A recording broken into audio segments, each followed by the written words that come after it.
Thank you very much for being here. I'm honored, humbled. Just can't tell you how excited I am to be here today. The last couple of hours of my day, I was in a situation where I wasn't quite as comfortable as I am now. But I'm just very comfortable now for a lot of reasons.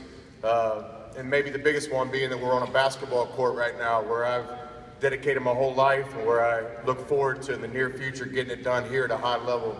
On this court and in the Thomas and Mack. I'm an intense guy.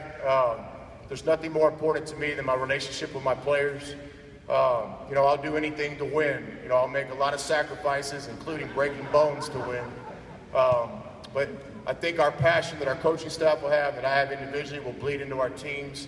We'll be the hardest playing team in college basketball. I can't promise a lot, but I can promise you we'll be the hardest playing team in college basketball next season. Yeah, it's exciting more than anything. I don't know if relief's the word, but just I've been anxious and ready to get started because we've had some recruiting stuff going on, and it's time to hit the ground running. So today was a special day.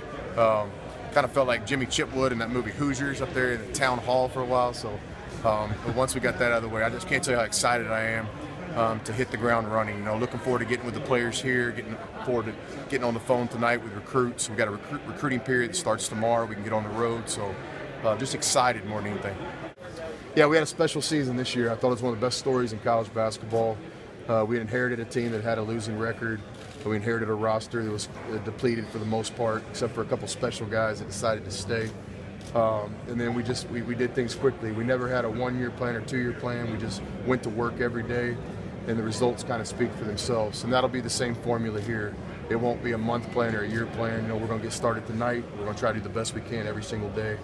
And I think one ingredient for the Little Rock team was we had a couple special seniors, Josh Higgins and Roger Woods, decide to stay and trust the new coaching staff their senior year. And that's what we're very hopeful that will happen here. To me, the story is not the guys that choose to leave, although I respect that and wish them the best. To me, the story are any players that decide to stay, and they decide to stay and play for the city and the school and see this thing through. To me, that would be the big story, and I'm very hopeful that some of those players will choose to stay with us. How reasonable is it to think that this program and UNLV can get back to those glory days type situation? Well, I think it's very reasonable because we have everything we need: a city, a fine academic institution, great facilities, and history.